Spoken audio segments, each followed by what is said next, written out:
തിരുമൂലദേവന്റെ തിരുമന്ത്രം 6-ാം തന്ത്രത്തിലേക്ക് നാം പ്രവേശിക്കുകയാണ്. ഈ 6-ാം തന്ത്രത്തില് പ്രധാനമായിട്ടും 15 അധ്യായങ്ങളാണുള്ളത്. ഈ 6-ാം തന്ത്രം, തിരുമന്ത്രത്തിലെ 6-ാം തന്ത്രം വ്യാമളാഗമം എന്ന് പറഞ്ഞ ഒരു ആഗമത്തിന്റെ സാരസംഗ്രഹമാണ്. വ്യാമളാഗമം ആഗമങ്ങളിൽ വളരെ പ്രശസ്തമായ ഒരു ആഗമമാണ്. ഈ ആഗമത്തിലും 15 അധ്യായങ്ങളാണുള്ളത്. ആ 15 അധ്യായങ്ങളിൽ ശിവഗുരു ദർശനം മുതൽ പക്വമതിയായ ശിവസാധകനെ കുറിച്ച് വരെ ഇതിൽ പറയുന്നുണ്ട്. ശിവൻ ഭക്തന്മാരുടെ, ശിവസാധകന്മാരുടെ വേഷവിധാനങ്ങളെ കുറിച്ചും അതേപോലെ പക്വ മനസ്സുള്ള ശിവസാധകരെ കുറിച്ചുമെല്ലാം തന്നെ ഇതിൽ വ്യക്തമാക്കുന്നുണ്ട്. വ്യാമളാഗമത്തിന്റെ പ്രത്യേകത കാരണ ഗുരുവിനെ കുറിച്ചിട്ടുള്ള വിശദീകരണമാണ്. ഇവിടെ ബ്രഹ്മം തന്നെ കാരണ ഗുരുവായിട്ട് ഭക്തന്റെ മുമ്പിൽ, സാധകന്റെ മുമ്പിൽ പ്രത്യക്ഷപ്പെടുകയാണ്. അപ്പോൾ ബ്രഹ്മസാക്ഷാത്കാരത്തിന്, ശിവസാക്ഷാത്കാരത്തിന് സാക്ഷാൽ പരബ്രഹ്മം തന്നെ ഗുരുവായിട്ട് സാധകന്റെ മുമ്പിൽ പ്രത്യക്ഷപ്പെടുന്നു. അപ്പോൾ കാരണഗുരുവായ ബ്രഹ്മത്തെയാണ് ഇവിടെ വ്യാമളാഗമത്തിൽ പ്രധാനമായിട്ടും ആരാധിക്കുന്നത്. അപ്പോൾ കാരണഗുരുവിന്റെ പ്രസാദത്തിലൂടെ, ബ്രഹ്മത്തിന്റെ പ്രസാദത്തിലൂടെ ശിവസാധകൻ ബ്രഹ്മമായി തന്നെ, ശിവബ്രഹ്മമായി തന്നെ മാറുന്ന കാഴ്ച വ്യാമളാഗമത്തിൽ നാം കാണുന്നു. അത് തന്നെയാണ് തിരുമന്ത്രത്തിലെ 6-ാം തന്ത്രത്തിലെ യഥാർത്ഥ പ്രമേയവും.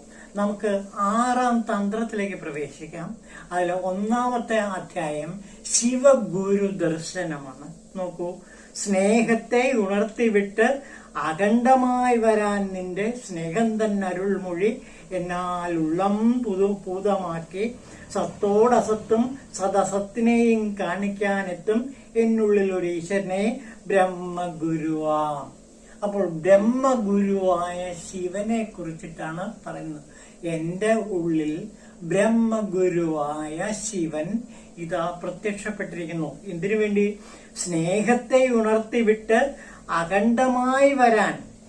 സ്നേഹത്തെ ഉണർത്തിവിട്ട് എന്റെ ഉള്ളിൽ ഉറങ്ങിക്കിടക്കുന്ന ശിവസ്വഭാവമായ സ്നേഹ സ്വഭാവത്തെ ഉണർത്തിവിട്ട് അഖണ്ഡമായി വരാൻ, എല്ലാത്തിലും സ്നേഹം നിറഞ്ഞ അഖണ്ഡ ശിവനെ കാണാൻ വേണ്ടി സ്നേഹം തന്നെ അരുൾമൊഴി ആയിട്ട്, സ്നേഹത്തെ തന്നെ അരുളായിട്ട്, അനുഗ്രഹമായിട്ട് ഇതാ എന്റെ മുമ്പിൽ ഭഗവാൻ പരിശുദ്ധമായ സ്നേഹവികാരത്തെ സൃഷ്ടിച്ചിരിക്കുന്നു. സത്തോട് അസത്തും, സത്ത് അസത്ത്, ശരിയായതും തെറ്റായതും, പിന്നെ സദസത്ത്, സത്ത് അസത്ത്, ഇതിനെയെല്ലാം വേർതിരിച്ചറിയുവാൻ ഈശനായ ബ്രഹ്മഗുരു എന്റെ ഉള്ളിൽ പ്രത്യക്ഷപ്പെട്ടിരിക്കുന്നു. അപ്പോൾ സത്ത് ഏതാണ്, അസത്ത് ഏതാണ് എന്ന് തിരിച്ചറിയാൻ വേണ്ടി, സത്തിനെയും അസത്തിനെയും തിരിച്ചറിയാൻ വേണ്ടി ബ്രഹ്മഗുരുവായ ശിവൻ എന്റെ ഉള്ളിൽ പ്രത്യക്ഷപ്പെട്ടിരിക്കുന്നു. എന്നിട്ട് സ്നേഹമാകുന്ന അരുൾമൊഴി കൊണ്ട് എന്റെ ഉള്ളം നിറച്ചിരിക്കുന്നു. അപ്പോൾ ശിവൻ സ്നേഹമാകുന്നു. ആ സ്നേഹമാകുന്ന അരുൾ കൊണ്ട് ശിവൻ എന്നെ, എന്റെ ഹൃദയത്തെ നിറച്ചിരിക്കുന്നു എന്നാണ് തിരുമൂലദേവൻ പറയുന്നത്. ഇനി അടുത്ത് നോക്കൂ, സിദ്ധികൾ 8നോട് ശിവഗുണങ്ങൾ 8മാകും. ശുദ്ധിയും ശിവയോഗത്താൽ കൈവരും ശക്തിയെയും മന്ത്രജാലങ്ങളേകം പ്രാഭവം ശിവബോധം ഭക്തിയുമെല്ലാം നാഥൻ തന്നെ അരുളാ ലഭിക്കും. ശിവന്റെ അനുഗ്രഹത്താൽ, ബ്രഹ്മഗുരുവായ ശിവന്റെ അനുഗ്രഹത്താൽ എന്ത് കിട്ടുന്നു? ഭക്തിയും അതേപോലെ ശിവബോധവും മന്ത്രജാലങ്ങളേക്കും പ്രാഭവവും എല്ലാം എനിക്ക് ലഭിച്ചിരിക്കുന്നു. അപ്പോൾ ശിവാനുഭൂതിയാൽ, ശിവാനുഗ്രഹത്താൽ, ശിവന്റെ അരുളാൽ എനിക്ക് എന്തൊക്കെ ലഭിച്ചിരിക്കുന്നു? ശിവബോധം ലഭിച്ചിരിക്കുന്നു, പിന്നെ ഭക്തി, ശിവനോടുള്ള മഹാഭക്തി എനിക്ക് ലഭിച്ചിരിക്കുന്നു. 8 സിദ്ധികളും അഷ്ടൈശ്വര്യ സിദ്ധികളും എനിക്ക് കിട്ടിയിരിക്കുന്നു. മാത്രമല്ല ശിവന്റെ 8 ഗുണങ്ങളും എനിക്ക് കിട്ടിയിരുന്നു. ശിവന്റെ ശുദ്ധിയും ശിവയോഗത്താൽ എനിക്ക് ലഭിച്ചിരിക്കുന്നു. അപ്പോൾ ശിവഗുണങ്ങളെല്ലാം, സർവജ്ഞത തുടങ്ങിയ ശിവന്റെ എല്ലാ ഗുണങ്ങളും, സ്നേഹം തുടങ്ങി ശിവന്റെ എല്ലാ വികാരങ്ങളും എന്നിലും നിറഞ്ഞു കവിഞ്ഞൊഴുകുന്നു. 8 സിദ്ധികളും എനിക്ക് ലഭിച്ചിരിക്കുന്നു. അഷ്ടൈശ്വര്യ സിദ്ധികളും, അണിമ ഗരിമ തുടങ്ങിയ അഷ്ടൈശ്വര്യ സിദ്ധികളും ശിവാനുഗ്രഹത്താൽ, ശിവ അരുളാൽ എനിക്ക് ലഭിച്ചിരിക്കുന്നു. ഇതാണ് ശിവഗുരു ദർശനം ആരംഭിക്കുന്ന 2 പാടലുകൾ. അപ്പോൾ ശിവഗുരുവിന്റെ അനുഗ്രഹം, ബ്രഹ്മഗുരുവായ ശിവന്റെ അനുഗ്രഹം എനിക്ക് ലഭിച്ചിരിക്കുന്നു എന്നാണ് തിരുമൂലദേവൻ 6ാം തന്ത്രത്തിൽ പറയുന്നത്. അപ്പോൾ നമ്മൾ കഴിഞ്ഞ 5 തന്ത്രങ്ങളിൽ കണ്ടു, ശിവനെ സാധകന്റെ ഹൃദയത്തിൽ പ്രതിഷ്ഠിച്ചതിന് ശേഷം ഇതാ ശിവഗുരുവായ ബ്രഹ്മഗുരു എന്നെ അനുഗ്രഹിച്ചിരിക്കുന്നു. അഷ്ടൈശ്വര്യ സിദ്ധികളും ശിവന്റെ അഷ്ടഗുണങ്ങളും ശുദ്ധിയും ശിവബോധവും മന്ത്രജാലങ്ങളുടെ പ്രഭാവവും തീവ്രമായ ശിവഭക്തിയും എല്ലാം നൽകി ശിവൻ എന്നെ അനുഗ്രഹിച്ചിരിക്കുന്നു എന്നാണ് പറയുന്നത്. ഇത് കേൾക്കുന്ന സാധകനും ഈ ശിവാനുഗ്രഹമെല്ലാം കിട്ടും. അതാണ് തിരുമൂലദേവന്റെ തിരുമന്ത്രത്തിലെ 6ാം തന്ത്രത്തിന്റെ ആരംഭം ശ്രവിക്കുന്ന ഒരു ശ്രോതാവിന് കിട്ടുന്ന ആത്മാനുഭൂതി. ഇതിനെയാണ് ശിവാനുഭൂതി എന്ന് പറയുന്നത്. ഈ ശിവാനുഭൂതിയെ ഏറ്റവും ഭംഗിയായിട്ട് ചിത്രീകരിച്ച ഒരു മഹാകവിയുണ്ട്, മഹായോഗിയുണ്ട്, മാണിക്യവാചകർ. അദ്ദേഹത്തിന്റെ തിരുവാചകത്തിലെ പ്രധാനപ്പെട്ട ഒരു ഭാഗത്തിലേക്ക് നമുക്ക് കിടക്കാം.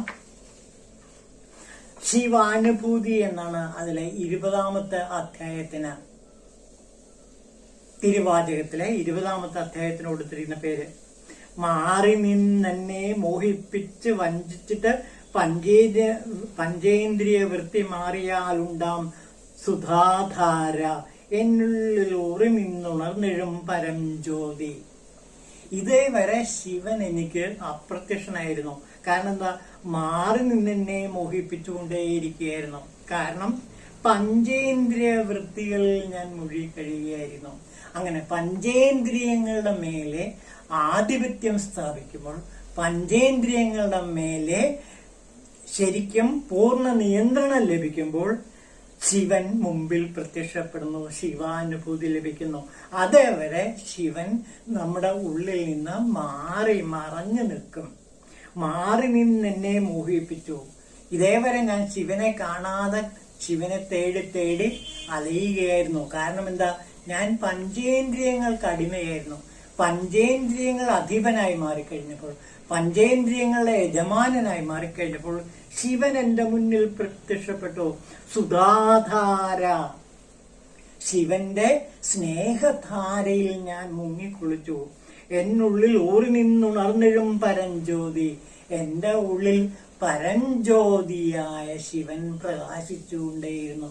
അപ്പോൾ പരഞ്ജ്യോതിയായ ഭഗവാന്റെ ആ പ്രകാശധാരയിൽ, സ്നേഹധാരയിൽ ഞാൻ മുങ്ങിക്കുളിച്ചു.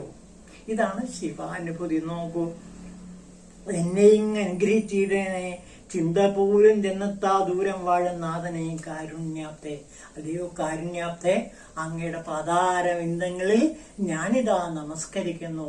അങ്ങയുടെ അരുള്, അങ്ങയുടെ അനുഗ്രഹം, അങ്ങയുടെ ശിവാനുഭൂതി എന്നിലേക്ക് എപ്പോഴും നിറഞ്ഞു കവിഞ്ഞൊഴുകണേ എന്ന് തിരുമൂലദേവന്റെ ഇതേ ചിന്താഗതികൾ തന്നെ മാണിക്യവാചകർ തിരുവാചകത്തിൽ ശിവാനുഭൂതിയായി ചിത്രീകരിക്കുന്നു. ഇതാ നോക്കൂ, പിന്നെ ആ അനുഭൂതിയെ ചിത്രീകരിക്കുക. ഏതിനും മുമ്പും പിമ്പും മുഴുവനായി നിന്ന് ബന്ധത്തെ മാറ്റുപോനെ, സീമയില്ലാത്ത നാഥ, ഉടലും ഉയിരിനെയും നന്നായി ഒരുക്കി വിട്ട് അരുളിനെ തന്നോനെ, ഞാൻ എങ്ങനെ നന്ദി ചൊല്ലും? അല്ലയോ ഭഗവാനെ, ഇത്രയേറെ അനുഗ്രഹങ്ങൾ ചൊരിഞ്ഞ അങ്ങയോട് ഞാൻ എങ്ങനെയാണ് നന്ദി പറയുക? ഏതിനും മുമ്പും പിമ്പും മുഴുവനായി നിന്ന് ബന്ധത്തെ മാറ്റിയവനാണങ്ങ്. സീമയില്ലാത്തവനാണങ്ങ്, അതിരുകളില്ലാത്ത അനന്തതയാണങ്ങ്. ഉടലും ഉയിരിനെയും നന്നായി ഉരുക്കിവിട്ട് അരുളിനെ തന്നേൻ. എന്റെ ഉടലിനെയും ഉയിരിനെയും വേണ്ട പോലെ പാകപ്പെടുത്തി മാലിന്യങ്ങളെല്ലാം മാറ്റി എനിക്ക് അരുളിനെ, അനുഗ്രഹത്തെ, ശിവാനുഭൂതിയെ തന്ന അല്ലയോ ഭഗവാൻ, എങ്ങനെയാണ് ഞാൻ അങ്ങയോട് നന്ദി പറയേണ്ടത്? ഇതാ അങ്ങയുടെ പാതാരവിന്ദങ്ങളിൽ ഞാൻ നമസ്കരിക്കുന്നു എന്നാണ് തിരുമൂലദേവൻ ഇവിടെ തിരുവാചകത്തിൽ മാണിക്യവാചകർ ഇവിടെ തിരുമൂലദേവർ പറഞ്ഞതുപോലെ തന്നെ നമ്മളോട് പറയുന്നു. എല്ലാ മഹാശിവ യോഗികളും ചെയ്യുന്നത്, പ്രാർത്ഥിക്കുന്നതും എത്തിച്ചേരുന്നതും ഈ ശിവാനുഭൂതിയിലാണ്. നമുക്ക് രാമകൃഷ്ണ പരമഹംസരുടെ വചനാമൃതത്തിലേക്കൊന്ന് കിടക്കാം. രാമകൃഷ്ണ വചനാമൃതത്തിലെ പ്രധാനപ്പെട്ട ഒരു ഭാഗത്തിലേക്ക് കിടക്കാം. എന്താ നോക്കൂ.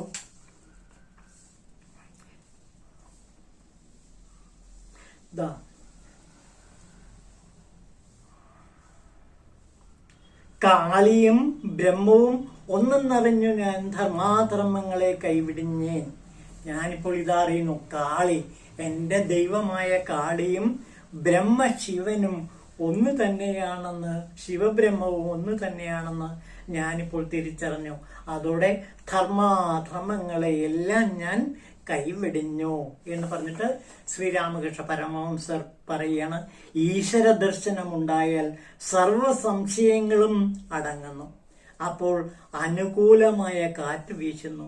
അനുകൂലമായ കാറ്റ് കിട്ടിയാൽ വഞ്ചിക്കാരൻ പായ് നിവർത്തി കെട്ടി അമരവും മെല്ലെ പിടിച്ചുകൊണ്ട് പുകവലിക്കും പോലെ ഭക്തൻ നിശ്ചന്തനായിത്തീരുന്നു. അപ്പോൾ ശിവാനുഭൂതി ലഭിച്ച ഒരു ശിവസാധകന്റെ അവസ്ഥ എന്താ? അനുകൂലമായ കാറ്റ് കിട്ടിയാൽ വഞ്ചിക്കാരൻ പായ് നിവർത്തി വെറുതെ ഇരിക്കും. പിന്നെ വഞ്ചി മുന്നോട്ടേക്ക് കാറ്റിന്റെ ഗതിയാൽ പോയിക്കൊണ്ടേയിരിക്കും. അതുപോലെ ശിവാനുഗ്രഹത്താൽ ഈ ജീവിതമാകുന്ന വഞ്ചി മുന്നോട്ടേക്ക് ആത്മസാക്ഷാത്കാരത്തിലേക്ക്, ബ്രഹ്മനിർവൃതിയിലേക്ക് മുന്നോട്ടേക്ക് പോയിക്കൊണ്ടേയിരിക്കും. അവിടെ സാധനം ഒന്നും ചെയ്യേണ്ട. അതാ നോക്കൂ, വെറുതെ പുക വലിക്കും പോലെ ഭക്തൻ നിശ്ചന്തനായി ഇരുന്നാൽ മാത്രം മതി, വെറുതെ ഇരുന്നാൽ മതി. ഈ കാറ്റ്, അരുള്, ശിവക്കാറ്റ്, ശിവാരുൾ, ശിവന്റെ അരുള് ഈ ജീവിതമാകുന്ന വഞ്ചിയെ സ്വയം മുന്നോട്ടേക്ക് ലക്ഷ്യസ്ഥാനത്തേക്ക് എത്തിക്കും. അപ്പോൾ ആ ശിവാനുഗ്രഹം കിട്ടുക എന്നുള്ളതാണ്, ആ ശിവാനുഭൂതി ലഭിക്കുക എന്നുള്ളതാണ് ഏറ്റവും പ്രധാനം. അതിനു വേണ്ടിയിട്ടാണ് നാം ശിവസാധനകൾ, ശിവയോഗങ്ങൾ അനുഷ്ഠിക്കുന്നത്. അപ്പോൾ ശിവയോഗ സാധനയിലൂടെ ശിവന്റെ അരുൾ ലഭിക്കുന്നു. ശിവന്റെ അരുൾ ലഭിച്ചാൽ വഞ്ചിക്കാരൻ അനുകൂലമായ കാറ്റ് വരുമ്പോൾ പായ് നിവർത്തി എങ്ങനെ വെറുതെ ഇരിക്കുന്നുവോ അതേപോലെ സാധകന് വെറുതെ ഇരിക്കാൻ കഴിയും. പിന്നെ എല്ലാം ശിവഭഗവാൻ നോക്കിക്കോളും. അവന്റെ യോഗക്ഷേമങ്ങൾ അത്രയും ശിവൻ നോക്കിക്കൊള്ളും എന്നാണ് തിരുമൂലദേവനും അതുപോലെ മാണിക്യവാചകരും ഇവിടെ ശ്രീരാമകൃഷ്ണ പരമഹംസരും എല്ലാ മഹാസിദ്ധന്മാരും നമ്മളോട് വീണ്ടും പറയുന്നത്. അതുകൊണ്ട് ഈ ശിവമാർഗത്തിലൂടെ നമ്മളുടെ മനസ്സിൽ അടിഞ്ഞുകൂടിയിരിക്കുന്ന നമ്മുടെ ഹൃദയഗ്രന്ഥിയെ തകർത്തുകൊണ്ട്, നമ്മുടെ ഹൃദയത്തിലെ അഹംഭാവത്തെ തകർത്തുകൊണ്ട് നമുക്ക് ഈ അനുകൂലമായ ശിവാരുളാൽ വെറുതെയിരിക്കാം. ഇത് കേട്ട് നിർവൃതിയടഞ്ഞ് ശിവപ്രപഞ്ചത്തിലേക്ക്, ശിവസായുജ്യത്തിലേക്ക് നമുക്ക് സഞ്ചരിക്കാം. ഇതാണ് തിരുമൂലദേവനും അതുപോലെ മാണിക്യവാചകരും ശ്രീരാമകൃഷ്ണ പരമഹംസരും എല്ലാം നമ്മളോട് വീണ്ടും പറയുന്നത്. ഓം ശിവായ തിരുമൂലദേവായ നമഃ.